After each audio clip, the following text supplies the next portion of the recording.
Odofopa enenso yasanso ehia. Mosonfo Reverend Godfred Donko eni edi obetumi afreme ameje so eyosofo chief. Enenso yasanso ehia sede da Nyankopon ma ye kwan de ehia ye no. Dwumadi eso ne yasa ehia higher baby mind network, baby mind network. Baby mind network there wonim say we are more than television, we are more than TV. Na enenso ye wo dwumadi a ye bedi ho nkomo na edin kan mesra wo se wo ka dwumadi ho na bere bia ye no ne hia. On subscribe ya subscribe ni ba so ape ni wanya information say ya ba na ya no nyina atwetwen enkomo anase ye di enkomo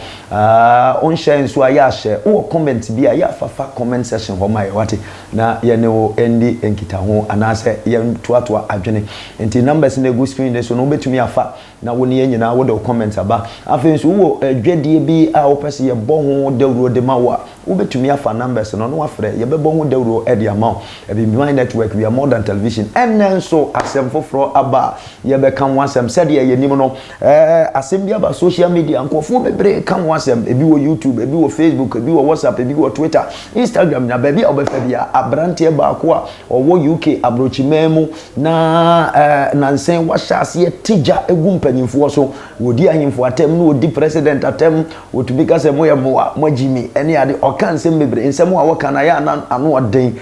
ebi okra fache me se maka enkin ni kwan se mekanisa nanso ama enkofo bebre nso edi nachi kan se mbikire no no na nansen ye bete ye se osofo panyini ba ko a wono nso wo Ghana ha no wo kumase osofo panyini nso nkofo bebre bu no ene da awia be se no mi no wo ye ni program kono ene o hyase ye se ode afutuo bi ma abrante no na na futuo ne se wate se enkofo ebro abrante Twini Jones endia wo mo bro ni wia o mo he put cases ewo abrante ne so enti wo ma abrante ne afutuo na ensem wo kan bi ne se abrante ne hwe yi ewo ne kasem efrise duabro no eduru ba bi a ebetumi aye adwuma na mpanyimfo mpo sese nimmo entumi wa etumi tete wontoma na eno na ene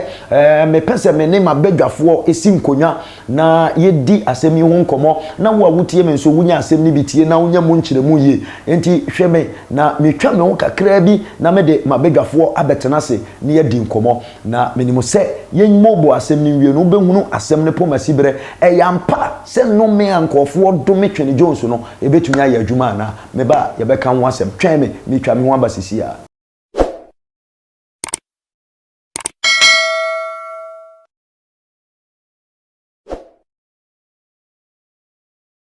Alright, me mo akwa babiem edeba ye dwumadi ne so said ye medin kan ye no ye me ma oti ase se dwumadi da pono so no me wo Nyankopon akwa bi a oye me guest anase me dwom trainer me fa no na me de na ba na ya bedi dwumadi no ho enkomo na de ne yapese ye mu ne se Twini Jones said ye nkofo ahyase kese no ne bi no mo kan sem gu ne so na ono nso di atem no ensem a wo kan no ene atemdidie ne cases no ebetumi aye adwuma won so enti me guest no aba bedru na ensem bi se de wonim se wo se yenya won na wo mu odu enti na then so Nyankopon aye adom na be guest no wa wonim ne dada Reverend Patrick Kwame Dankwa ediye edin a wo de friend no oje so pa osofo Dankwa aya na Reverend no si me ntwa so ba me ya mentumi enjai de bia o ma me kwan na menka enti ene me guest no aba bedru ma me ma na kwa aba ne yenhye dwumadi no twetwe ase na emma dwumadi ne yenya ne pomasi bere na wonso a o hwe me no tie me yepa o comment bia fa comment section ho na yenya wadwe nkyere papa me pa so me mo akwa aba me je so sofo eja o ho ye de awrade hu me mabo ye de awrade ase menim se ebre bia obebe bia na chesa ho den ne wo ho na efie ni asafo mu nso eyeboko enti ye de awrade ase so de wa be kan yesa me ma hwefo ete ase se wonam kwan so ba watumi abedru de me ametumi se hwefo nyina ani agea o mo hwe o pa enti awrade so de ya be kan yesa da so papa be wa chosa asafo ni mu boko pa awrade hu ye mabo say practically we have to see say nyame asema okan no eye adwuma and I always say nyame asori bia e free nyame no oye den sa asori ne de it says that you are time me bacho papa asem we ya wakai me pese ye be sheda adiscuss ya fa because ye ni mo so be bra wo mo te ye no mo se efiri awrade ba de duru ba bi egu ye na omo na mo se efiri awrade ba ye bia na efiri awrade se awrade de nkrofo di bonation no de bia ye wo nkrofo mo se nyame afre ba nyame mfro bia ye okay nyame sho ene ye nko ene asem o da pono so na ye mbobo ho kakra asem o da pono so se de abrante bia se social media odi ahemfo atem edi president atem se ye magana and revive and fan into my pemfra because ye won yama papa bebre wa ha na utie na nka ne nsem a wo kan nyina no eye nsem a to aso mbara atem didie ni ade wom amana nsen ko ofo odome no ebinom pa omoto ase go ne so ne ade na eno na ene da ye bete se one of the men of God wagidin wo kuma se pa Reverend Opambo Ebenezer Dakwa Yado kase abrante ye no ene kasa ye mudi enka ye baton hwe no hu ye na anhwe ya eno me na wo mo keka fa no ho ne betumi aye adwuma firi se ni mu antumi wa etetontoma ba wa ye sofo panyina sunsun mu niema ne niema bi se no wote ase ye no ene se ma ye to ye nsa frɛ papa wadwene ye wo san wa asɛm a Reverend Ebenezer aka Opambo aka no me no betumi aye adwuma eduabo no betumi aye adwuma wa abrante ne so ana. All right, so for mame na ase na minchia ahwefo ne adofo nyina na menka nkyero bibiara se urade asomdwe enka wo bibiara be bia ohwe ye efri eye nada ampa I think so Takra also say Central Region so Western Region nada ye da senyame enhira ohwe ye programs pa e comment and afi eye one ajima something ajima and Patricia Kani Pati nyame enhira ene wonia mesre se ni on subscribe to be mind network no on subscribe na on like videos na on comment no share videos no enfama because I had ye ba ni nyame dia dua ye mu no we make sure say we bring them out in every invitation ye benya no nyame ema ho kwan ye ba nyame dia dua ye mu no ye be make sure say ye be release answer ye free hanom e de akọ now afi so for mamemra we question no so say me fan two and the dika maminchia Ebenezer Dakwa Yadom the nation's prophet papa michiao afi maminchia ye papa Isaac Owusu-Bempah Dr. Isaac Owusu-Bempah papa michiao pa ana afi me papa Salifu Amwakon or bishop elect Elisha Salifu Amwakon bishop elect so why adwuma na che metene nka na me small boy in fact that me nya kwanya ne ko ye interview no me je pa say metene nka in those days I was in the village at that time na metene nka but in reality no maba abetna ne nche one on one see and such people no wish you one on one is a blessing and to meet you nyina and I'm my best friend Ajakuraja. Okay. Ajakuraja movement. Papa osusu yechiao. And Ghana fo nyina ebinka ye nyina so for say Trini Jonas he is the man of the moment. Now on near Brante back as a competition no ejina omuntem sesi ono de King David ono so Frankfurt Germany ono so etutu Japan na ye kasi ye ka ono kora we eja asen Trini Jonas ba Arabia ni season bia ne nia o shine nti sese no Trini Jonas na emsa Brante no wakasa no kasa na oguso kasa it's a good thing unim say ye de baako ene bo afode ema amansan ni emfa mansan emma afode emfa ma baako enti ne wose Ghana fo nyina ete ase ne se bia na awurade nyansan mu no ode Trini Jonas bo dawuro e de akire Ghana mpanimfo no omatie na sopam na omasakira abo man ho brapa ama Ghana afa ne ntoma pa afira bia oyesa ne nyame na ama kwan se ensisa emiye wire mfi se ensachiraye bia beba enam nipa ba akoso ena eba ensachiraye bia beba some years ago in the history no na America na whites and the blacks no mu ni chaka oya blacker untimi nko white fo suku it took only one man by name Martin Luther King Martin Luther King Jr. and the original nine so ebo dede kasa ya oye ya man sachira ye bai I can say, I have a dream. I have a dream. I have a dream that a day will come, the white and the black will be in the same classroom. They will eat from the same table. And it is true. And your blacks and America, and America. And then, I be before one in Fitafo, so I will be before. And you need Papa Coneshas. And the Omayanti, as you say, and such a baby, Nipa Bako, and the Shasi, and son, and such a Ediaba. Nyanko pese o sachira nipa na ochi nipa beno enye Yesu na bebo ekwane to ho ode ne wo bebo afode nti omo de mo mfa ne se twini Jonas eye afode bo dwan nti ode ne wo ba afode amagana oye no mo bo ne dua no wo hu no nko waye na afam de there is no way say and for the past 3-4 months and 6 months ye be kasa e wo Ghana ha ye mo twini Jonas din he is a hero of his own lifetime. The time now so, and that is the only way. So what I say. Now, young son shall be. Obi ni di obi atem obi mo bi bia mo bi nwo. Papa, asem we di obechire. Obi ni di obi atem obi mo bi bia e mani nwo. Ba de ni nkofo bebra omo di atem keke. Obi tumi kache obi se ohufi.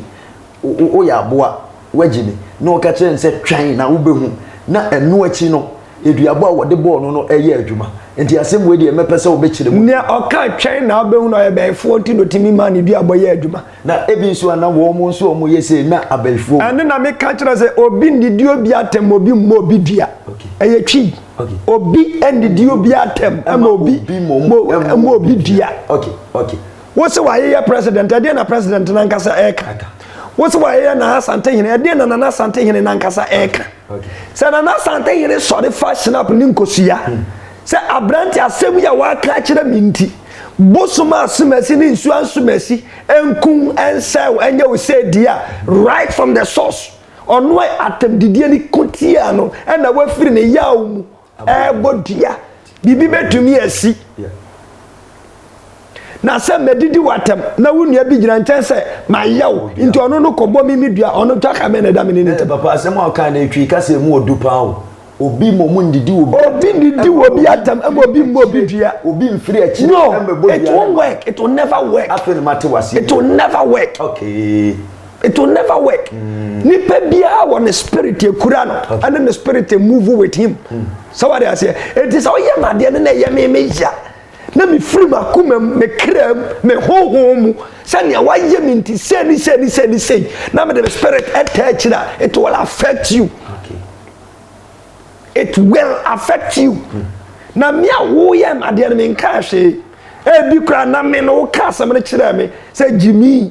ana sabe eburu say yes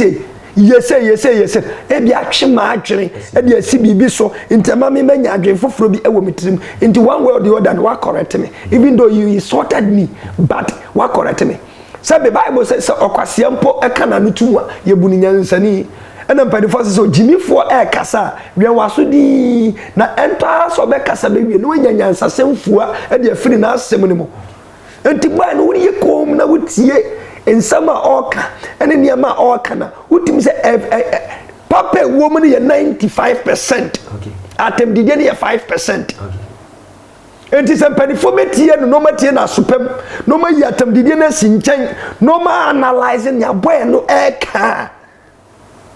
ya se ne ani ehunu na no edi hu adanse watena Ghana ha akɔwe so ha abre ekom ade no ne watete pen na nyame aye na dom apagya ne de na kwakosi ene wahu differences no ene but natural mineral resources America for embeyen enti wo hwe kuro kakrakate sa America na omuni natural resources but omutimi bo omomanfo ne ho bra ehwe wom emom sika emom didi free ukoduru wona we yare etimi show free ya show free kura health care system no eye adwuma edan ye wo ho glass nko a e come didi free. Okay, into wo hwe ni nyina no hwe wo might say Ghana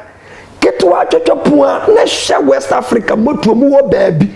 na nyame nyansam or the gold, diamond, manganese, all the natural mineral resources they be Ghana. india e wa ensio wa abo wa ye wo bibi biara na ye ntimi mo ye man ene ye manfo ne ho bra na kamia se abro bi e koso wo baabi nti eno na boy na ma na ni abrea o kan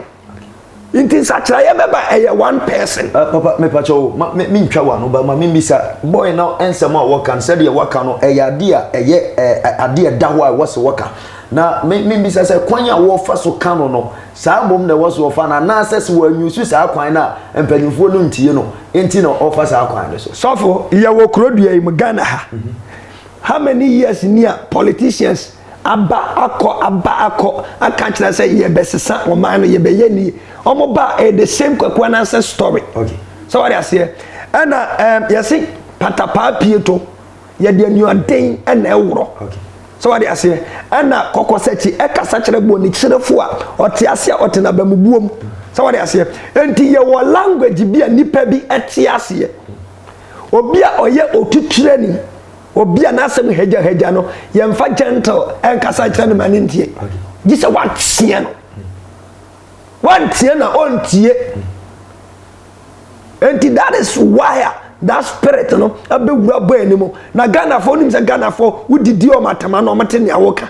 wan didi Ghana for atama ne awoka no ontie otie kura on few but omusa atem didi edi a kire anadi animo dia then they will pay attention and listen to you. That is how we are. And me you refi ye nkwada ne wanum bia yeto e ka national anthem arise Ghana youth for your country and no ne brand so youth na sorry no. It was a prophetic song in those days. Okay. And they sang the song for us say in future no Ghana me blue and sorry. Enti ya sorry ya hu say ye mpanifo no hwe enei wo be sia Ghana ni bia this and your aye emprewasem a obenyin sentem na obewo ntem but say what the normal life to Ghana ni wa Ghana ni be wo no na we 35 40 years answer na wa the first born identify say ahokyere na no aye dinto so say obewo ntem ana obeware ntem ti me twen inso anka the normal circumstances we be do 40 years na ka wo ba panyini kura 10 years and 15 years normal. Okay. Who made this system? No, when you're 20 years and 18 years, we bet me a shana home. But now, question back when me Busane say, almost Burundiano, almost Brubo and Indian. I am no more winning. Almost winning question. And so now more from say, Omu me kumu bueno sensu krona na matnase ama chana fo yo mayo manim chochopo se motie bia omo te kwa ebrentu obi mu no asensu ni nyina said you see carry the papa no dey oh na chana fo mu ye ni pa chen Ghana fo I respect Ghanaians 100 times more than the Chinese. Okay, say bia oko omukromo a oko omukromo omonso kromo they don't respect blacks all the Chinese people China fo mu bi before but what I have heard and what I have read about them, you know, there are some shops who are black. I won't mean okay. I am telling you, in their big cities, you know, shops who are bibinia won't mean you say, yeah, who come back to second Tamantua, I get to find from no, and I bet in your tadia. So I say, okay. Papa, me twa no say Martina sia mama be say nsuo na wie nsukura na wo first o makumobi wo fi sa abosom ne ahonhom no ni asamana they judge before they act na just nsuo ne kura beti ase say Twenty Jonas and shakura na nsuo ne bekum o mo bodua no I am telling you because Twenty Jonas mo say won himself aso wo me ho won himself wo frame ya metumi aye biribi ama won himself asam ye de na wo su frame ya metumi aye wa pede de why didn't you protect me?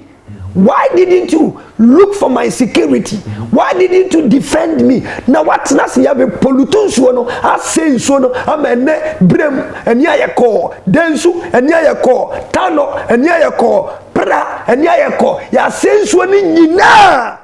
and you are calling the same in so mekumobi. Do you think they are fools? They are not fools. Omun kumobi ya Twenty Jonas me so nyanwi. This obishada and the knife and one and obishada chituo upon say pay na ba ni nua bro no mo bro ne enye adwuma ne na ya adwuma chena it will never affect the boy. Papa, maybe say our last question. Now, some of what can actually imagine BB. So, not just say, dear Abrantia, ne, and Kurano, come here, say, or per se, sooner, woman, you would be any mumpo ye. Into woman, young Quada, Yatna could I say, ye catch the and say, ensure you so ensure. We are Bama no Waban out, you so good, you and Sutanimua. And how I want that is what they told us. We are toilet and Munsio into number form that says, toilet, the Ukraine, toilet. There must be a distance between you and his so no baby. Would mean and Cotution baby as I walk toilet. But an idea, yeah, says, I didn't. And in those days, me can say your village cry should be an eternal. Yet me what the one I said I could do, so no win in our camera near Gina Nuya, and sure no, then sure and your peace of mind. And we are about then we are not seven soon. Do back on that time what D was seven no man, you knew to say free musu, but I are sending in and you are calling the same insurance or Mekumbi. Do things are home no way, Jimmy Fana. Said here, so for Reverend Patrick. Kwame Edi da kwa kan se ensuo na ye se no aka na ne ye boho ban pa enti mami twa me wo kakra bi na yenje enkrato emfamra na wona wo mo so yase ne so ye ma omudwumadie no enkoso na yensan so enhia biem na mimbisa me papa last question afutu a wodi betwato e de ma twani Jonas eni mpanimfo a wodi wo matem ene wo mo brunu ya ne afutu e betwato e de ma wo mo enti yentwa ye ho emra kakra bi na yemfa de aka no ento aso okay mesama wakwa ba se woni me ehia biem papa na wo kasa about ensure was ye protect no any abrantie ni nua ye bro no na wo ka bibi se anya adwuma me bisa afutuo ben na ode be ma wona wo bro nua wona Twene Jonas edi wona tem any Twene Jonas na nkasa ekwan ben na ofaso approaching matter we ya ebetumi ama niam a wo ka no asonkofo ani sofo ye mbusa se intina na sante hine onte boy no videos no hwe bie me sure say what pan no kura wa ba bontene in some cases abekasa ena de no kafa ho okay politicians no monte boy no hwe ni videos ye e de na wo say politicians na kafa ho but omo tetete nchen ni mum ena asore say and this is the issue amagana ye nkoye ni mu no ye betimi address boy no akaje bro ye tawachi but if you bro kasa no ase na atem didie ne brase but the good out of it in the project no more you best support one you best sponsor what can more so they say but for boni ni die e kasa so me kasa me didie obi atem but I am saying it as it is and send your tea and I was a son of a can so what they say entino ye ne sa e beboa ama ye nyina yet me build a better Ghana. Yenya baby atna. So what I say. But I am not no one chenya. And be crabby kasa woo krum. And ya say hones you. It is Okana penny jaya. A beman fasodiaba. I'm a wing and superpan. Who more coaching could have been TV so. The Bobby and why born social media so be yajuma and yajumada. At home spirit, they don't deal with these mobile phones and this kind of TV and cameras, and they don't deal with it. It's difficult. Say camera, bet me a picture, a pick bosomana spirit be. CCTV camera and a beer. Last video be a machine and an angel be pa and a pekeno and a Korano we nyane clear because they are not used to those kind of things. They don't respond to those kind of things. Do probia dinner other na won consume nko ye the secret first na minimum ye tie kura se sana na minimum bo so wo hana fo ye funu hye hye ndi ye ma so de wo fa ba bia na nya mini pa bi ya na waka je so ma hu se ya boni dua na ye nsu aso basi mun ko bisa ampa obekọ no ya boni dua ampa ena de na bi o ye bibia na de camera si wo so enya djuma na ye djuma chena dua bo bia ni wa ye boni social media so ebe ye djuma it will never work wo de hye anka ye nyina ye wusa me obi bo mi dua bia kutankosi ane snap ne ye nyina enya djuma e social media enya djuma so na be de djuma na nya sa che kaka afiaba na ne nyame ye sha no ne boni dua wow me bosum bia ni Ghana obetimi akomi bosum bia ni wiase mu a obetimi akomi gise me fom me so me mfom ba bia me ka no kore na bosum ni ahonhom omo pɛ no kuredie nyankopon opɛ no kuredie nkontomponi atoro ne America ne nyampa de a enti omo mayenwen ebi a politicians ne kura or blast wo momon ebi kura hwom adwene asi bibi so a position wo mu yie ama obi aye na adwene se nyaba yi kenti no meye ma ade ye metoto ma na mu yie mebo me bre ye sebe ya daachi bi yemfa me enkoye topic okay enti Trini Jonas one way or the other oko e the Ghana youth he's raising the flag of Ghana higher and most especially the flag of the youth enti no nyame ka kire ne se nyame de ato na akoma so se on kan kire mpanyifo mo nsuro mo hwe benkuma na nifa onko so a you should hammer on it onka na mo matem didie no na ombre ase onfa obuoni ni die mfa ma wani a na no na odwene ho se mo se ye mum no utie ne kasa na mo se ye mum dia ene mo nso mo ma ye ho bra ye hu ana nti sofo wo papa wo wona neti da me pay school fees no the amount da me patare no wato e the amount da me pempabo wato da me pepen da me pese me question bibia wo provide ema waduane di ma ba bi da ma ho to waso mo dwowa do you think so betinya ye your papa untumenya because when him say ade bia wo hia bia wo provide ma unya di na temu ani nyina ato atwa untumenya ne koba se da me pewe fio da me be da osoma wa beko edu be bia obebo adwena ma that's maybe Yakubo Enshira Reverend Patrick Kwame Dankwa ediye ada watino enka ewo dwumadie so wo me ate ase se onyankopon de nsesaye ba na se wiase nsesaye ba aya ne nipa baako na sori gina ba bi okan ya eye mede eye Martin Luther King was original yes say before ne abrofo akabom white ne blacks akabom a yetubi ye bibia enti yefutu a waka ne say eye nua be ma Trini Jones obetumi akasa de but onyi ombre atemdidie no ase kakra wonso benim say odo comments aba ye beken kan ediama Awurade Nyankopon enhyira so woje bre na ohweye na woni nyina efa dwumadie ni mu aba menim say ba bia wo bia no onwoye na Awurade so ahyira Mosomfo Reverend Godfred Donko Osofo Chief ana menewo ehia ye ebrepam ye san be hia asem bia baba bia ye be hia ne aka ho asem into subscribe ne ye pie ya pe no anya signal say ya ba won share on like na ebeye enhira e dia ma ebibi my channel we are more than TV bye bye ye be hia